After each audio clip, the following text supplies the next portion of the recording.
आखिर single family house होता क्या है? आमतौर पर हम एक ऐसे घर की बात कर रहे हैं जो जमीन के अलग टुकड़े पर अलग से बना हो, जिसकी दीवारें, आने जाने के रास्ते, सुविधाएं दूसरे घरों से अलग हों। अमेरिका में दूसरे विश्व युद्ध के बाद के दौर में अहाते और पिकेट बाड़ वाला घर मिडिल क्लास फैंटेसी मानी जाती थी। जब 1.5 करोड़ अमेरिकी सैनिक लड़ाई से घर लौटे तो सरकार ने गोरे परिवारों को शहर से बाहर नए बनाए मकानों में बसने के लिए खूब कर्ज दिया। कमोबेश रातों रात उपनगर उभर आए। 1946 तक देश भर में 5 लाख घर बन गए। 1947 में करीब 10 लाख बने। पर यह हाउसिंग बूम था किसके लिए?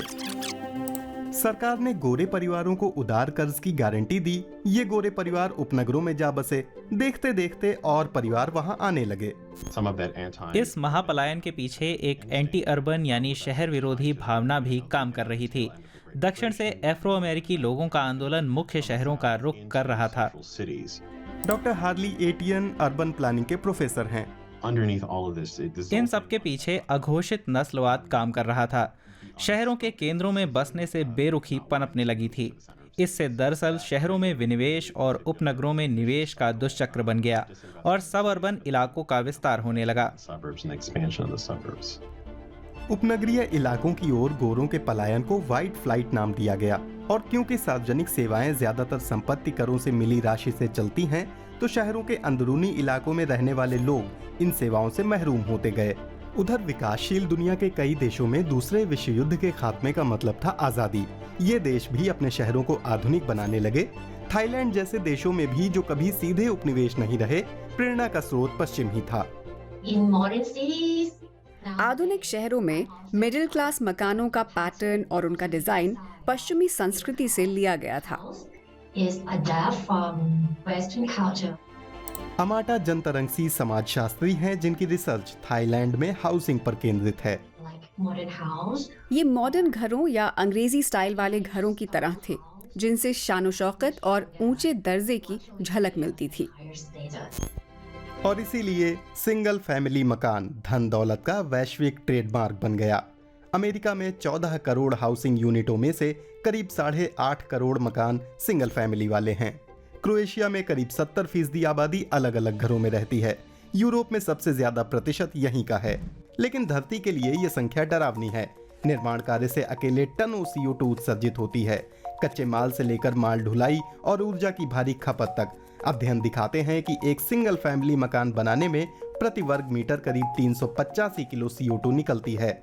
मकान में इस्तेमाल की तमाम चीजों का कार्बन फुटप्रिंट जो है सो है। लॉन, बागीचा, लैंडस्केपिंग, ड्राइववे, इन सब के लिए भी साजो सामान चाहिए। नुकसानों की फेहरिस्त लंबी है। लैंड यूज के चलते खेती लायक जमीन सिकुड़ गई और जैव विविधता में गिरावट आने लगी। सबसे खराब है सामाजिक असमानता।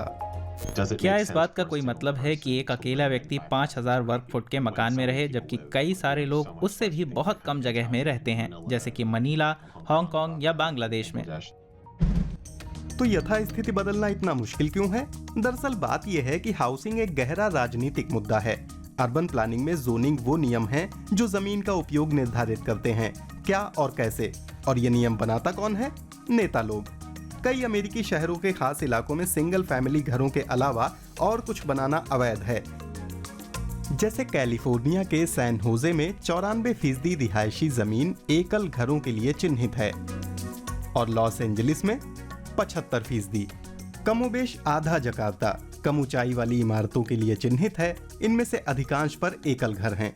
वहीं बैंकॉक इस तरह बनाया गया कि घर शहर से बाहर बनने लगे। अमेरिका में सरकार और बैंकों ने गैर गोरी आबादियों को मकान के कर्ज में रेड लाइनिंग की व्यवस्था से बाहर रखकर शहरों को आकार दिया।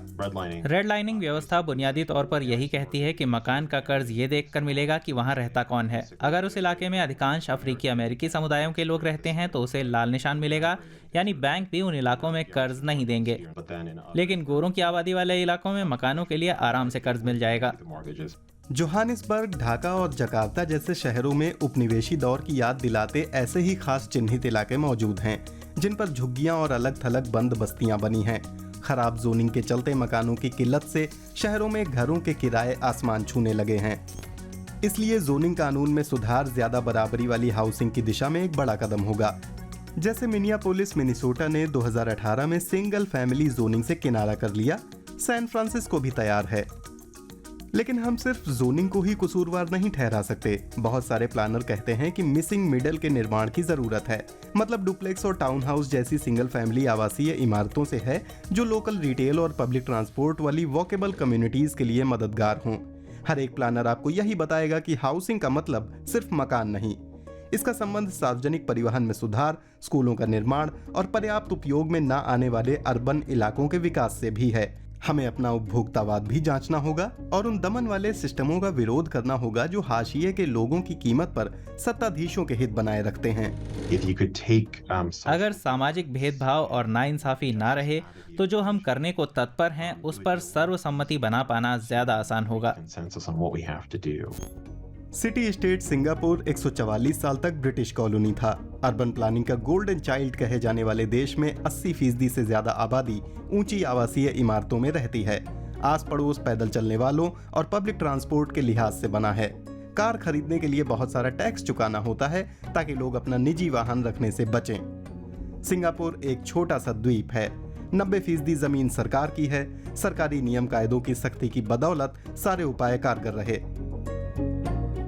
हर जगह का अपना खास इतिहास, संस्कृति, भूगोल और जनसांख्यिकी होती है, तो अच्छे घर की परिभाषा भी तुलनात्मक है और वो हमेशा नए सिरे से तय होती रहती है।